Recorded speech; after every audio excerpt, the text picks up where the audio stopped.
Dear friends, welcome to our service here at Norcliffe Chapel, here in Styal, in Cheshire. And whether you have been coming to this chapel for many years or whether this is your first visit, you are all equally and warmly welcome. And I now call upon Natasha to light our chalice candle for us.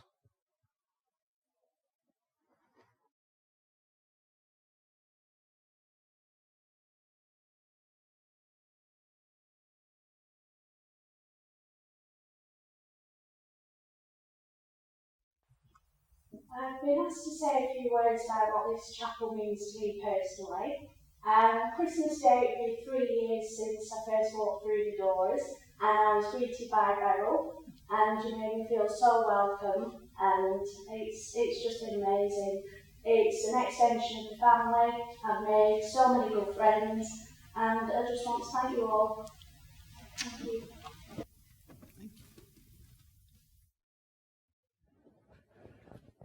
Thank you, Natasha. Jesus said, "You are the light of the world. A city set upon a hill cannot be hidden." And our chalice candle is lit proudly there, showing its light to all. And I invite you to stand as you are able to sing our first hymn from our purple hymn books, Sing Your Faith. Give thanks for life, the measure of our days.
And so let us turn our hearts and minds to the divine as we turn for a few moments to the fellowship of prayer. On this day, traditionally known as All Saints, and the day before the day traditionally known as All Souls, we think of those who went before us on the path of life. In particular, those known to us and those unknown to us, who served this chapel and its cause so well. We think of those we loved and who loved us, and who shine brightly in our memories. We pray for the families and friends of the victims of the Russian air crash in Egypt. We pray for all those who suffer bereavement, loss, those whose friends and relatives are sick or ill, for those in hospital or hospice. We pray too for those for whom life is good, and we celebrate with them the pleasures and joys of this world of ours. For all these things, we come to this place of sanctuary and peace to pray. May our prayers go out with us, and may our actions reflect our prayers. Amen. And I invite you to join me in saying the prayer that Jesus taught us, the Lord's Prayer. Our Father, who art in heaven, hallowed be thy name. Thy kingdom come, thy will be done, on earth as it is in heaven. Give us this day our daily bread, and forgive us our trespasses, as we forgive those who trespass against us. And lead us not into temptation, but deliver us from evil. For thine is the kingdom, the power, and the glory, for ever and ever. Amen. The theme of our service this evening is what our chapel means to each one of us. And so 3 of our members will now in turn give their view on what their chapel means to them. And so in turn I call upon Kath and Jeff and John to speak.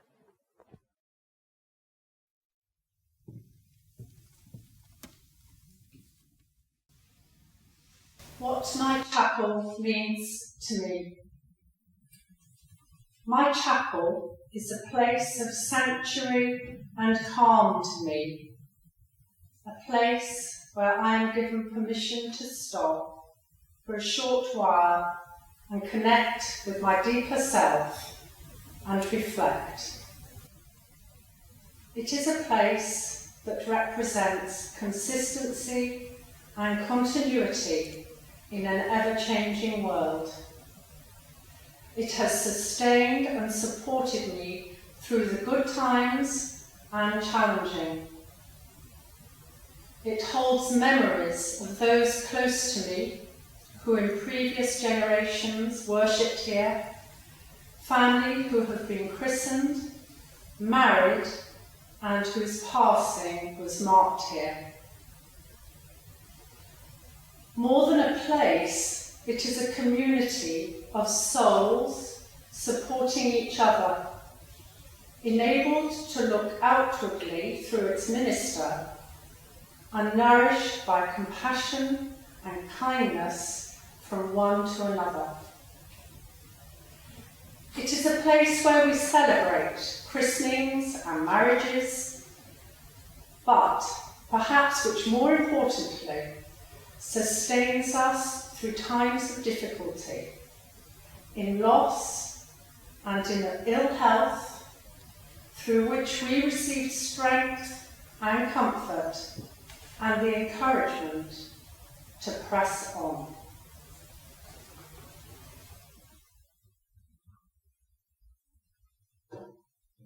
My late wife Carol and I came here about 12 years ago. We'd been going to an Anglican church, and what struck us was that the sermon, the address, was so honest and straightforward, more so than you would find in many churches, and we've been coming ever since, although my late wife has since died. It's an inspiring service. that you often hear some things that help you appraise your life and see how you're living your life. And we get some excellent sermons and addresses here from Alex and from the other lay preachers and ministers, as Alex is part-time. But above all, it's a community of friends. And unfortunately, I suppose I've got the least number of friends here because I look after the heating system. And it hasn't been working very well recently. My number of friends is increasing again. We've got a very nice condensing board and it's nice and warm here today. But it's a wonderful community. Thank you. Unitarians are free thinkers unfettered by dogma. Many religions and sects of Christianity are dogmatic, whereby the priest or imam instructs you what to believe. Unitarianism and this chapel frees you of all this. My grandmother first attended Northcliffe 80 years ago, and my parents were regular attenders at this friendly chapel, so Northcliffe has meant a great deal to our family over many years. I enjoy the wide scope of readings and sermons which are not just centred on the Bible, important though that may be. Christianity is under threat worldwide, particularly in the Middle East, and it is important that Christian and Unitarian values are maintained in a world which at present seems to be progressing through a more violent phase. God bless this chapel. Let us stand to sing our second hymn tonight, which may remind you of the Song of Songs in the Bible, Solomon's Song of Songs, a love song. This hymn is a song which is written by a contemporary writer, and it's entitled "Come Sing a Song with Me," hymn number 24.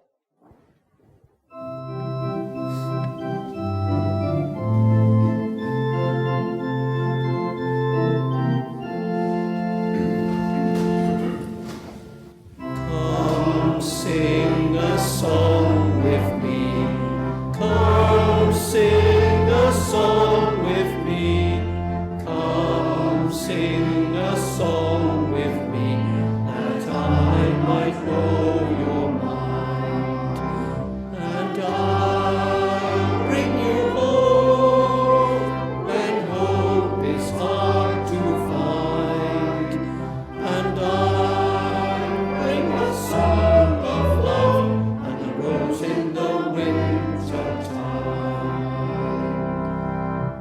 Come dream a dream with me, come dream a dream with me, come dream a dream with me, that I might know your mind, and I'll bring you home when hope is hard to find, and I'll bring a song of love and a rose in the winter time. Come walk in rain with me, come walk in rain with me, come walk in rain with me, that I might know your mind, and I'll bring you home when hope is hard to find, and I'll bring a song of love and a rose in the winter time. Come share a rose with me, come share a rose with me, come share a rose with me, that I might know your mind, and I'll bring you home when hope is hard to find, and I'll bring a song of love and a rose in the winter time. And our first reading tonight might well be appropriate, bearing in mind the kind of weather we've been having in the last few days. It's part of the story of Noah's flood taken from the Bible. When everything was ready, God said to Noah, "Go into the boat with all your family. Take with you 7 pairs, male and female, of each animal I have approved for eating and for sacrifice, and take 1 pair of each of the others. Also take 7 pairs of every kind of bird. There must be a male and a female in each pair, to ensure that all life will survive on the earth after the flood. 7 days from now, I will make the rains pour down on the earth, and it will rain for 40 days and 40 nights." Noah went on board the boat to escape the flood with his wife and his sons and their wives. With them were all the various kinds of animals, along with all the birds and the small animals that scurry along the ground. They entered the boat in pairs, male and female, just as God had commanded Noah. After 7 days, the waters of the floods came and covered the earth. The rain continued to fall for 40 days and 40 nights. God remembered Noah and all the wild animals and livestock with him in the boat. He sent a wind to blow across the earth, and the flood waters began to recede. The underground waters stopped flowing, and the torrential rains from the sky were stopped. Noah released a dove to see if the water had receded and he could find dry ground. The second time he did this, the dove returned to him in the evening with a fresh olive leaf in its beak. Then Noah knew that the floodwaters were almost gone. Then God said, "I am giving you a sign of my covenant with you and with all living creatures for all generations to come. I have placed my rainbow in the clouds. It is the sign of my covenant with you and with all the earth." Thank you, Jean. As I have said already, the theme of this service tonight is our chapel and what it means to us. And so our next reading talks about what a church is. And it's that famous reading from the New Testament where the Apostle Paul writes to the church in Corinth, comparing the church to a body. For just as the body is one and has many members, and all the members of the body, though many, are one body, so it is with Christ. For by one Spirit we were baptized into one body, Jews or Greeks, slaves or free, and all were made to drink of one Spirit. For the body does not consist of one member, but of many. If the body should say, the foot say, "I am not a hand, I do not belong to the body," that would not make it any less a part of the body. If the ear should say, "Because I am not an eye, I do not belong to the body," that would not make it any less a part of the body. If the whole body was an eye, what would happen to the hearing? If the whole body were an ear, where would the sense of smell be? As it is, there are many parts, yet one body. The eye cannot say to the hand, "I have no need of you." On the contrary, the parts of the body which may seem to be less important are, in fact, indispensable. God has composed the body that the members may have the same care for one another. If one member suffers, all suffer together. If one member is honored, all rejoice together. And now I call upon Kath to read for us.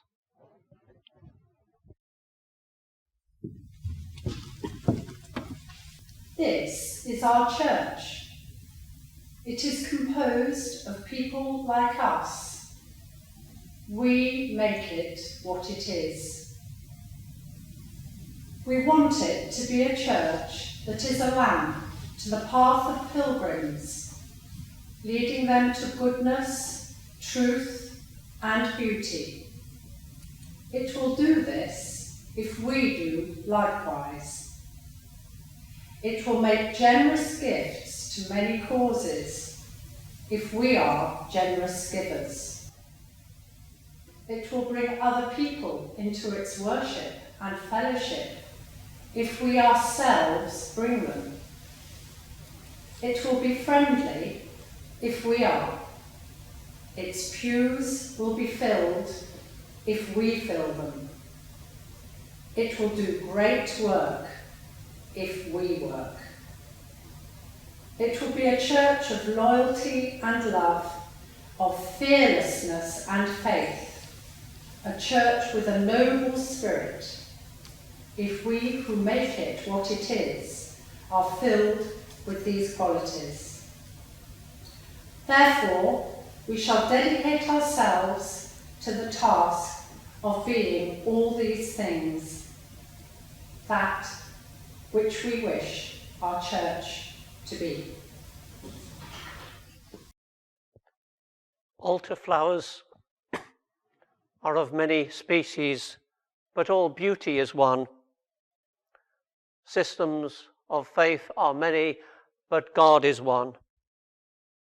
We seek the unity behind the diversity in all things. We seek the love behind all the forms. We seek the reality behind the images. We seek that which is divine in the human and all around us. We are seekers. We are fellow pilgrims. We are fellow pilgrims on this journey of life. May our journey be made in harmony one with another and with the divine. And may we make music on our journey. Amen. Our next hymn is taken from the Green Hymnal, Hymns for Living, and it is hymn number 226. This is my song, O God of all the nations.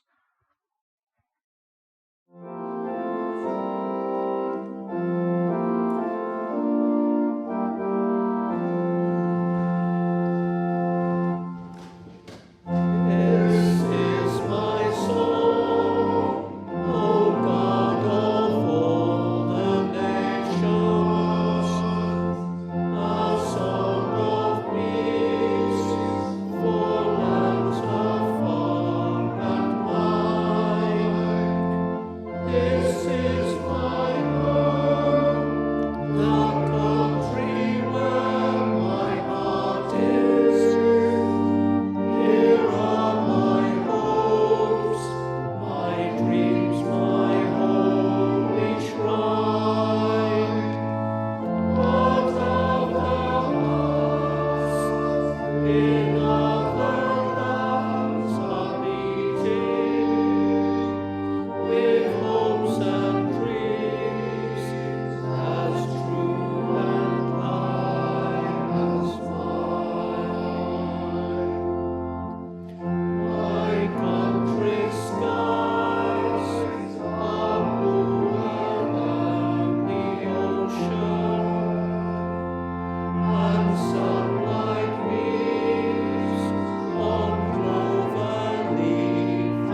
This is our chapel.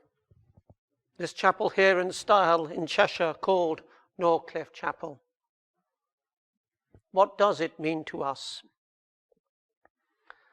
We've heard 4 different personal reflections on that from Natasha, Kath, Jeff and John. And in addition, many of you in private have told me about your own thoughts and feelings of what this chapel means to you. It will have memories of events, both joyous and sometimes sad.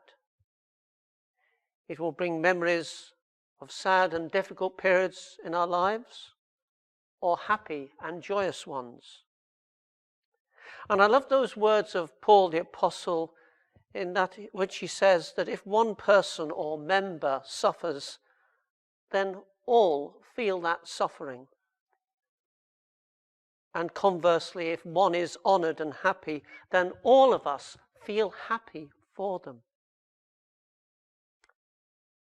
So there are so many different thoughts and feelings that this chapel can arouse in us.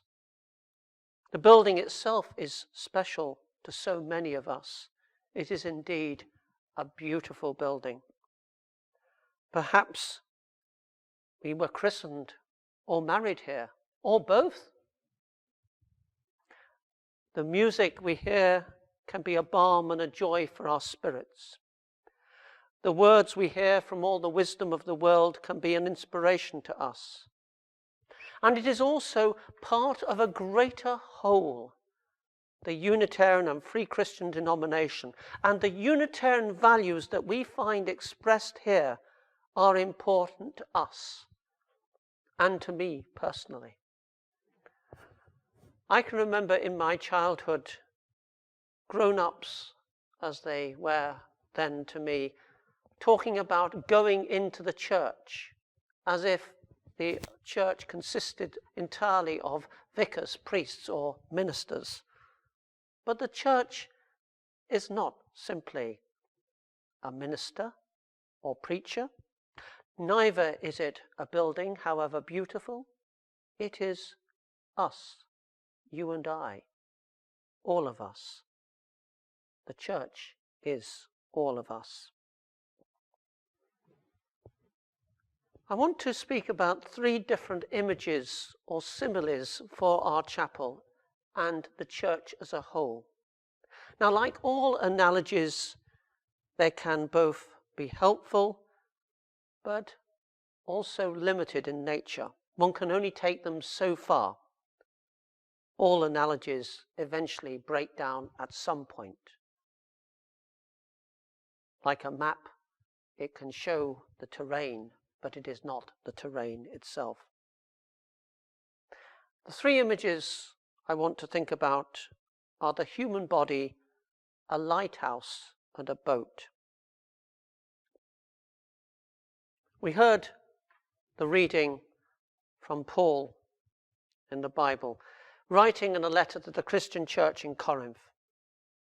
And it is a letter which is both simple, but I think also profound. A body has different parts, all performing different functions, some of which may seem more important than others. Depending on the particular circumstances of time and place, we may need one part much more than another. Let's take a simple example. If someone is fleeing from a dangerous situation, they will need their legs and feet far more than the head, albeit with a wealth of knowledge inside it. Yes, that's true. But then the well-stocked mind may well play its part by suggesting ways and means of escape to the hunted person. Watch any film, read any thriller. The ears, are they important in such a situation? Well, yes, if those ears are alert for other dangers, and perhaps for the sense of balance on which the person may need if they find themselves on a cliff or a precipice. Again, watch any thriller. Every one of those bodily parts may be needed at some point in that adventure. Their absence may make all the difference between safety and danger, or even life or death. And so it is with a church, like this chapel, our Unitarian chapel. The church is a body as an institution, of course. It has structures, procedures, rules, guidelines. It needs people to care for it in different ways. I often think that a church is very similar in some ways to a theatre, and it's not simply because somebody once said that I was very dramatic. Yes, the theatre has its actors and actresses, just as a chapel or church has its minister and worship leaders, both its own members and friends who visit us to lead our worship. They are, to use a phrase, front of house. But just as the theatre has its own staff in the theatre lobby, so we too have our meeters and greeters. It's so important to have somebody show a smiling, happy face and a warm greeting when one enters the door. Imagine going to a public house where you were ignored for 15 minutes and couldn't get a drink at the bar, or going to a restaurant where the waiter simply ignored you while he served a table of people who'd come in 10 minutes after you. You wouldn't be too impressed. Equally with a church, it's important that people feel welcome. And certainly, people feel welcome in our chapel. But we have too our people working backstage, so to speak, who perform an often unseen but absolutely vital role. One of the most obvious examples of this is our own chapel council and our officers who run our affairs, just as other organisations have their committees or boards to run them. Without those volunteers who do it as a labour of love, this chapel, this religious community could not and would not exist. All these activities are important.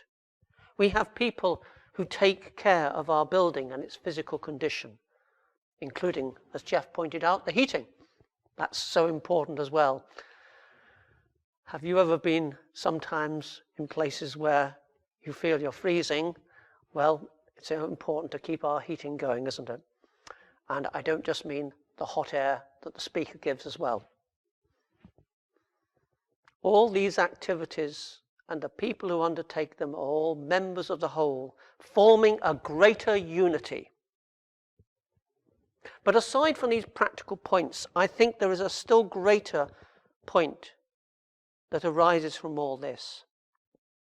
Namely, that whatever function we may have, however small or seemingly insignificant, we are all necessary in some mysterious way for our own sakes, as human beings, whatever our gifts. The great 17th century poet John Donne put it beautifully when he said in his famous meditation, "All mankind is of one author and is one volume. When one man dies, one chapter is torn out of the book, but is translated into a better language. No man is an island, entire of itself." Donne's words remind us that all people are important, whoever they may be, whatever their gifts. And this openness and this acceptance of people in all their diversity is something that attracted me to our Unitarian tradition. I treasure Unitarianism for its acceptance of people as they are, whoever they are, whatever they may believe. We all matter, whoever we are. We are all children of God. And the second image, a maritime image, is that of the boat. We heard earlier the wonderful story of the ark built by Noah. that amazing and inspiring legendary story from the Old Testament, a story that has inspired people for countless generations. The early Christian fathers often saw this story as an image of the church. They called it the Ark of Salvation. And I believe that a religious community like this, our chapel, can be a place of refuge in times of trouble and difficulty. And it is a place of refuge open to all. Notice in the story that the whole creation, not just humankind, but all animals of every kind are included. And so in our chapel, in our tradition, everyone is welcome, every person in our rich human diversity. The boat is a place where we can find refuge and be a safe place in which to share our difficulties, our doubts, and to celebrate our differences and our diversity. And at the end of that great story, the rainbow is the perfect sign in all its colours of God's love for all of us in all our diversity. And the third image is also taken from the life of the sea. It is the image of the lighthouse. We take lighthouses for granted now, but in ancient times, the great lighthouse of Alexandria in Egypt was counted among the 7 wonders of the world. Lighthouses are often set in beautiful places. 2 of my favourites are the lighthouse of Southwold in Suffolk and Beachy Head near Eastbourne in Sussex. However, in spite of their beauty, they are often places that are dangerous to seafarers. But the lighthouse, lovely building though it may be, does not exist for the benefit of the lighthouse keeper. I'm of course talking about the time until fairly recently when most of them were automated. The lighthouse exists for the benefit of those outside, those on the sea, people who will almost certainly never meet the lighthouse keepers or their families. And so religious communities like our chapel exist to be a light for people outside our communities, people who may never join us, but who we may help as our neighbours, our fellow human beings, our fellow children of God. In a word, the church exists for both its members and for people outside. It is a place of joy and happiness where fun is found and laughter rings out. I love those words of G.K. Chesterton, that the test of a good religion is whether you can laugh about it. Not laugh at it, but laugh about it. I don't know how anyone can go through life without a sense of humour. And to me, being religious is about having a sense of humour as well. It is a place where triumphs and attainments are celebrated together.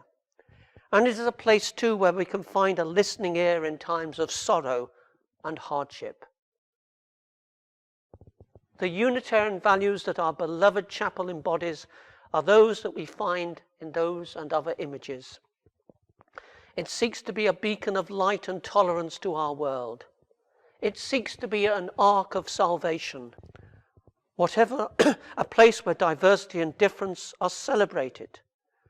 Whatever our particular beliefs about life and God. It seeks to be a place where we give thanks for and celebrate the oneness of humankind, that in some mysterious way we are all one. One body of friends, one body of humankind, one body in one body in the whole creation, and hence we seek to reverence the earth, and one body as children of the one God. Our chapel is special to us, its members and friends. As with every family, it is unique in itself, and yet at the same time it shares characteristics with other families. Our chapel and the family of Unitarian churches of which it is a part seeks unity, not uniformity. We are seekers and pilgrims after the ideal, walking together along the road of life in harmony and freedom without being tied to any one dogma or creed. We remember the words of Jesus, who himself quoted the Hebrew Scriptures, that we should worship God and love our neighbour as ourselves. And so we come to worship God, each in our own way, for we know that no words of ours, words that are inevitably fashioned in and by our own limited human understanding, can possibly express the mystery, the power, and the love that is at the heart of all things. It is that love that, in the words of the Italian poet Dante, moves the sun and the stars. That love that we seek to share with one another and give to our fellow human beings and our world. This is our chapel. This is our spiritual home. It is what we are.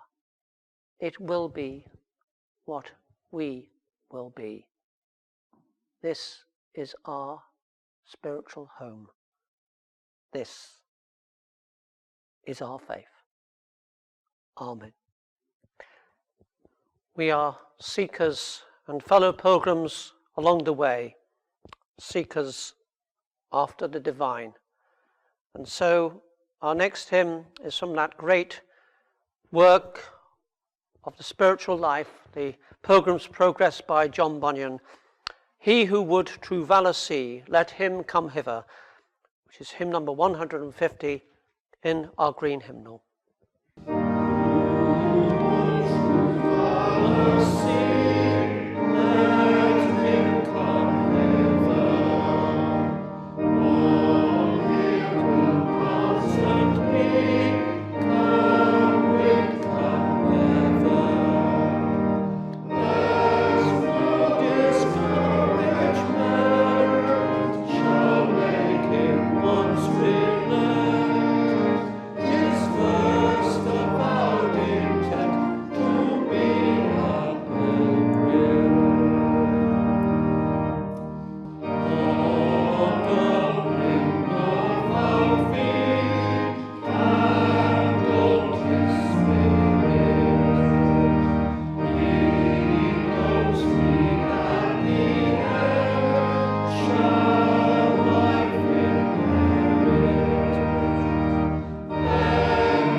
Our service is drawing to its close, and soon our chalice light, the symbol of our Unitarian free Christian faith, will be extinguished.